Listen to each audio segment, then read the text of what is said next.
ఆంధ్రప్రదేశ్లో కూటమి ప్రభుత్వం అధికారంలోకి వచ్చి 2 ఏళ్లు పూర్తవుతున్న సందర్భంగా రాష్ట్ర అభివృద్ధి, పెట్టుబడుల ఆకర్షణ, పారిశ్రామికీకరణ అంశాలు ప్రధాన చర్చగా మారాయి.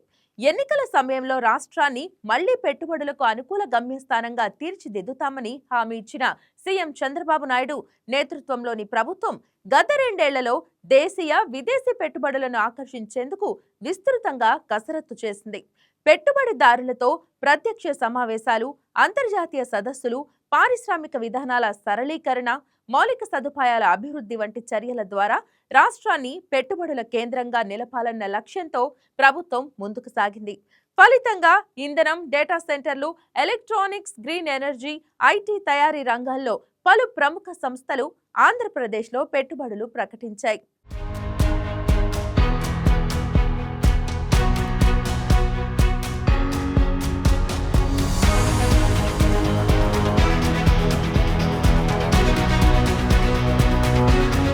ఆంధ్రప్రదేశ్లో 2024 ఎన్నికల్లో అధికారం చేపట్టిన ఎన్డీఏ కూటమి ప్రభుత్వం 2 ఏళ్లు పూర్తి చేసుకుంటుంది. CM Chandrababu Naidu, deputy CM Pawan Kalyan, మంత్రి నారా లోకేష్ నాయకత్వంలో రాష్ట్రం ఆర్థిక సంక్షోభం నుంచి బయటపడి పెట్టుబడుల హబ్గా మారుతోంది. గత ప్రభుత్వం వదిలిన అప్పుల భారం, పెట్టుబడుల లోటు మధ్య కూడా స్పీడ్ ఆఫ్ డూయింగ్ బిజినెస్ తో రాష్ట్రం ఆకర్షణీయ గమ్యంగా నిలిచింది. ఈ 2 ఏళ్లలో లక్షల కోట్ల రూపాయల పెట్టుబడులు, ప్రపంచ స్థాయి సంస్థల రాక ఏపీ భవిష్యత్తును మార్చేస్తున్నాయి. కూటమి ప్రభుత్వం అధికారంలోకి వచ్చిన నాటి నుంచి స్టేట్ ఇన్వెస్ట్మెంట్ ప్రమోషన్ బోర్డు సమావేశాలు నిరంతరంగా జరిపింది. సీఎం చంద్రబాబు నాయుడు స్వయంగా అధ్యక్షత వహించే ఈ సమావేశాల్లో పెట్టుబడుల ఆమోదానికి వేగం పెరిగింది. 11 నెలల వ్యవధిలోనే 6 సార్లు సమావేశమైన ఎస్ఐపిబి 76 ప్రాజెక్టులకు మొత్తం 4,95,796 కోట్ల పెట్టుబడులకు ఆమోదం తెలిపింది. నవంబర్ 2025లో జరిగిన 12వ ఎస్ఐపిబి సమావేశంలో ఒక్కరోజే 26 పరిశ్రమలకు చెందిన 1,18,99 కోట్ల పెట్టుబడులకు అనుమతి ఇచ్చారు. ఆ ఒక్క సమావేశం వల్ల 85,870 ఉద్యోగాలు వస్తాయని అంచనా. 2026 మే నాటికి 17వ ఎస్ఐపిబి సమావేశంలో ఒకేసారి 2,01,023 కోట్ల పెట్టుబడులకు ఆమోదం లభించింది.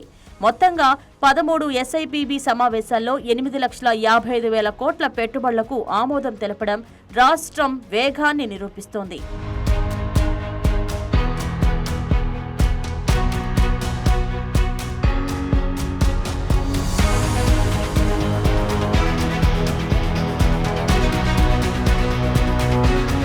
రెండేళ్ల పాలనలో వచ్చిన అతిపెద్ద పెట్టుబడి ఏదైనా ఉంది అంటే గూగుల్ ఏఐ డేటా సెంటర్ అని చెప్పవచ్చు. 2025 అక్టోబర్లో ఎస్ఐపిబి ఆమోదించిన ఈ ప్రాజెక్టు 87,520 కోట్ల పెట్టుబడితో విశాఖపట్నంలో వస్తోంది. ఇది భారత్లో గూగుల్ మొదటి ఏఐ హబ్గా రూపుదిద్దుకుంటోంది. విశాఖలో అదివివారం, తార్లువాడ, రంభల్లి, అచ్యుతాపురం సముదాయంలో 3 డేటా సెంటర్ కాంప్లెక్స్లు నిర్మించనున్నారు. 2028 జులై నాటికి పూర్తి స్థాయిలో పనిచేయనున్న ఈ కేంద్రాలు 1,88,000 ఉద్యోగ అవకాశాలని అందించనున్నాయి. దేశంలోనే తొలి గిగావాట్ స్థాయి డేటా సెంటర్ ఆంధ్రప్రదేశ్లోకి వస్తుంది. విశాఖని ఏఐ సిటీగా మార్చాలనే సీఎం విజన్ కు ఇది బలం చేకూరుస్తుంది. దేశీయ కార్పొరేట్ రంగంలో రిలయన్స్ ఇండస్ట్రీస్ ఆంధ్రప్రదేశ్పై ఆసక్తి చూపింది. మే 2026 ఎస్ఐపిబి సమావేశంలో రిలయన్స్ కు చెందిన 2 భారీ ప్రాజెక్టులకు ఆమోదం లభించింది.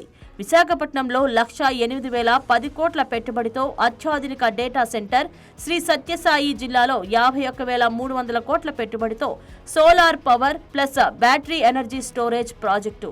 ఆ ఒక్క సోలార్ ప్రాజెక్టే 20,000 మందికి ఉపాధి ఇవ్వనుంది. బ్రూక్ ఫీల్డ్ సంస్థ $12 బిలియన్ పెట్టుబడితో 3 gigawatt clean energy data centre ఏర్పాటుకు ఒప్పందం చేసుకుంది.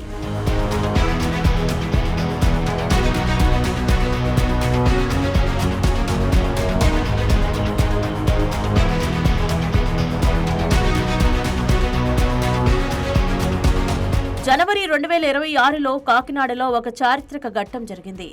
ఏఎం గ్రీన్ సంస్థ నిర్మిస్తున్న గ్రీన్ అమోనియా ప్లాంట్ కు CM Chandrababu Naidu, deputy CM Pawan Kalyan పర్యవేక్షణలో శంకుస్థాపన జరిగింది.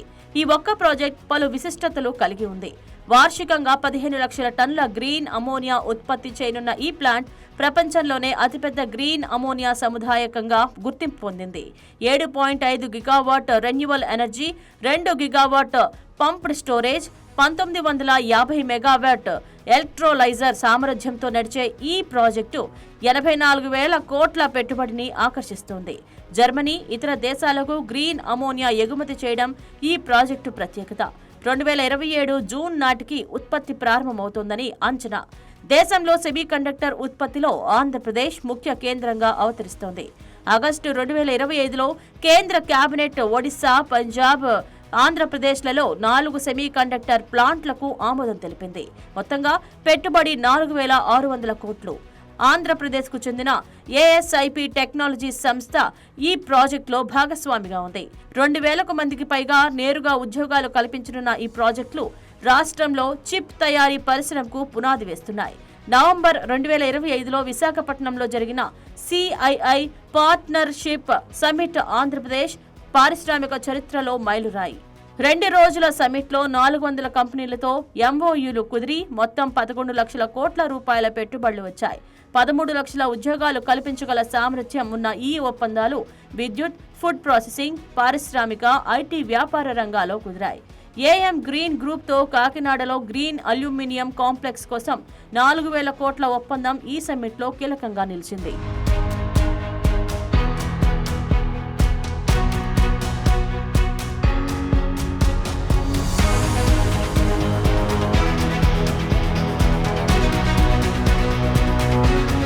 ఆంధ్రప్రదేశ్కు పెట్టుబడులు రావడానికి కేవలం కాగితాల మీద ఒప్పందాలు మాత్రమే కాదు, వ్యక్తిగత సంస్కరణలు కూడా కారణం.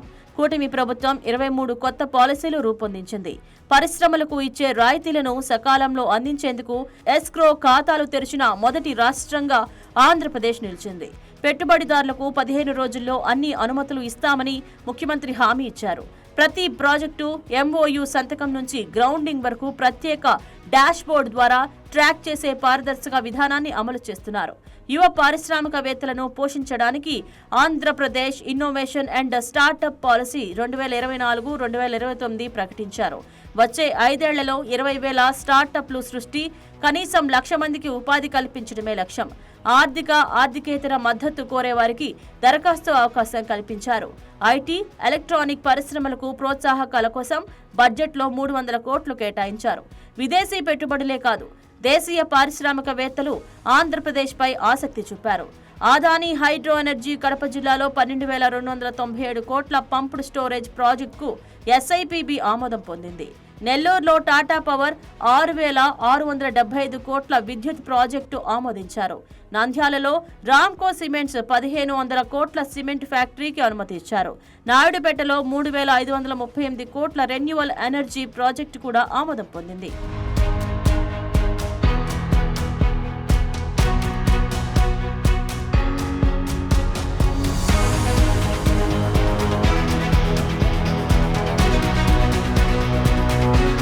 పెట్టుబడులు ఆమోదం ఒకటే చాలదు, అవి అమలు కావాలనే సత్యాన్ని సీఎం చంద్రబాబు ప్రతి సమావేశంలో గుర్తు చేస్తున్నారు. ఆమోదించిన ప్రాజెక్టులో అన్ని వెంటనే గ్రౌండ్ కాలేదు. భూసేకరణ, పర్యావరణ అనుమతులు, ఆర్థిక సంస్థల ఆమోదాలు వంటి అడ్డంకులు ఉన్నాయి. అయినప్పటికీ project tracking, dashboard, single window విధానం ద్వారా ఈ సమస్యను తగ్గించే ప్రయత్నం చేస్తున్నారు. కూటమి ప్రభుత్వం 2 ఏళ్ల పాలనలో ఆంధ్రప్రదేశ్కు పెట్టుబడుల విషయంలో విప్లవాత్మక మార్పు వచ్చింది. గూగుల్ ఏఐ హబ్, ప్రపంచ స్థాయి గ్రీన్ అమోనియా, డేటా సెంటర్లు, సెమీ కండక్టర్లు ఇవి కేవలం సంఖ్యలు మాత్రమే కాదు, రాష్ట్ర భవిష్యత్తు ఆర్థిక వ్యవస్థకు పడుతున్న పునాదులు. స్వర్ణాంధ్ర 2047 కలను సాకారం చేయాలంటే ఇప్పుడు ఆమోదించిన ప్రాజెక్టులు పూర్తయి ఉద్యోగాలు కల్పించాలి. ఆ మార్గంలో ప్రభుత్వం వేగంగా అడుగులు వేస్తోంది. అదే ఈ 2 ఏళ్ల పాలనలో అత్యంత ముఖ్యమైన మార్పు.